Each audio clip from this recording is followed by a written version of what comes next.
A forgotten artifact lies in pieces on a planet far from Earth.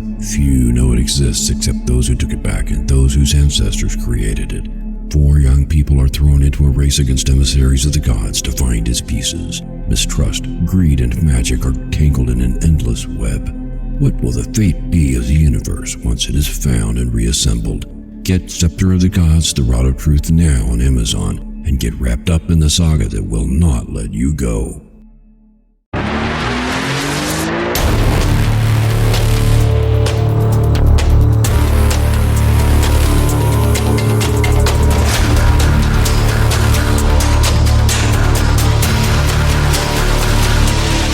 Good morning, and welcome to the Motivational Devotional, where we are merging motivation and spirituality to create a daily dose of confident positivity. I hope that this morning's podcast will help you to be more spiritually and positively motivated so that you can transform your day. This is a special episode in a series of podcasts based on Stephen Covey's book, The 7 Habits of Highly Effective People. For several years now, I have gone back to the habits taught in this book to prepare for the coming year and home in closer and closer to my lifelong dream and my goals so that I could more effectively achieve my goals. Year after year, we hear people joking about setting New Year's resolutions and then abandoning them by February. Personally, I don't find that very funny. I hope that your resolutions are more important to you than to give them up after only a month or two. What if you were to set 1, 2, maybe 3 at the most resolutions or goals for 2024, and then at the end of 2024, find that you nailed each one of them? You can. I set 2 goals that to me were very large. As I talk about in the Motivational Devotional, I had to change and grow to become more than I was in order to achieve those goals. As I say this now, I have done that. I changed. I grew. I achieved. Starting with the November 27, 2023 podcast and running through the New Year's Eve podcast, this series offers 35 episodes of principles, inspiration, and motivation that I use toward fulfilling my own lifelong dream. I have audacious goals for 2024, but only 3, because more than that will water down your efforts. I will achieve mine by this time next year. You can do the same. And I hope you will pursue yours with relentless intent. If you find these helpful, please go to the Motivational Devotional Facebook page and let me know. For now, let's get on with it. If someone said to you today that they would grant you a request, regardless of time or money, what would you say? Would you be ready with a response? If someone said would to you have you an today, audacious and bold request? What would it be? Anything. Whatever plan you have in your heart is suddenly given. If someone said to you today that they would grant if you you a have a request, lifelong dream and audacious goals to get there, you would have would a you be ready ready with answer. a response? Instead of just saying, would you have an audacious and bold request? You could say, well, what fantastic. Would it be? Since Anything. you asked, whatever I plan need... you have in your heart is suddenly There's given a story of a guy complete named fulfillment. Nehemiah in the Old If Testament. you have a of the lifelong Bible. dream He and was a audacious cupbearer goals the to king of get there, Persia after the you would have a Persians ready had defeated answer. Jerusalem Instead of and just exiled its saying, leaders. The city lay in ruins, and when Nehemiah, a humble cupbearer in Go the lay down, capital Caleb. city, Now. heard of the plight of his home, Now. he prayed a plan. He kept it to himself as he planned, fasted, and prayed for 4 months with the faith that his plan will be fulfilled. One day, finally, the king asked him about his sadness, and Nehemiah told him about the city that this very king had destroyed. As unrealistic as others might have thought if he had shared his plan, he conceptualized the solution for his people anyway. The king then said, "What do you want?" Nehemiah gave him an audacious request, requiring fantastic amounts of time, money, and the king's credibility. It was like saying, well, since you asked, I would need... Well, then his request was not only granted, but the king granted over and above his request, and the city was rebuilt. When you envision something, how detailed do you get with it? When I talk to people about this, they talk in vague terms about what they envision they want their future to be.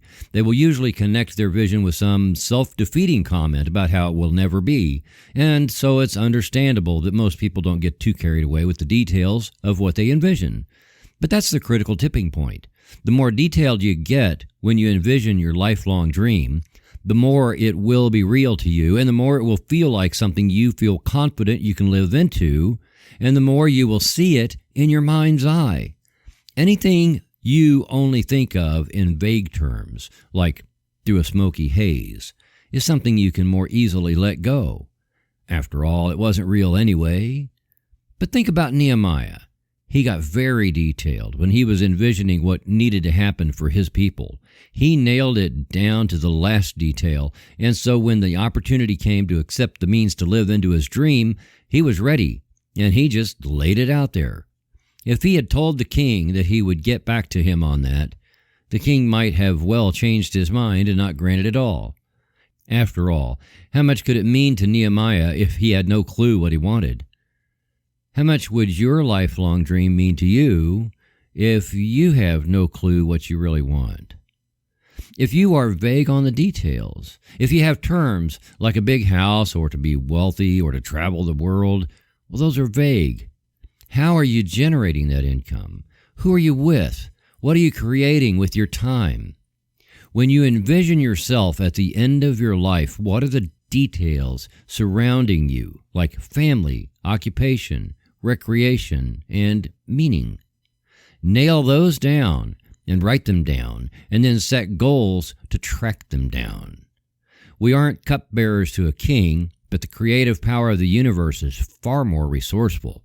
Can you take a minute to envision what your life will be like if time and money were of no concern? The universe is constantly asking us, what is it that you want? We have to envision it, beginning with the end in mind in concrete picture. We may not have unlimited time or money, but fantastic things happen when we have a clear picture and are audacious enough to live in a state of positive expectancy. Nothing is too messed up, too confusing, or too far gone that it can't be replaced with a clear vision that we envision. See it in full detail and believe it. Then ask for it, because all of creation is conspiring in your favor. Trust that the universe always has your back. Stephen Covey wrote, "Your vision is the end, the destination. Principles are the means, like the flight plan.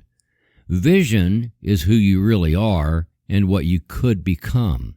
So get perspective, take time, and be patient." Thank you for taking the time to listen today.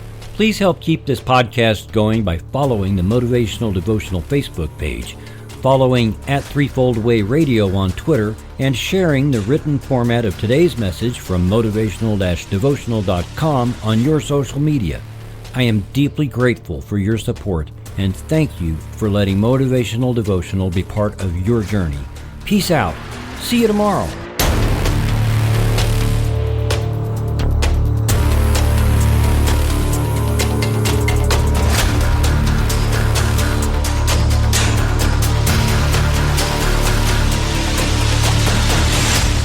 Motivational Devotional is a production of Threefold Way Radio, LLC.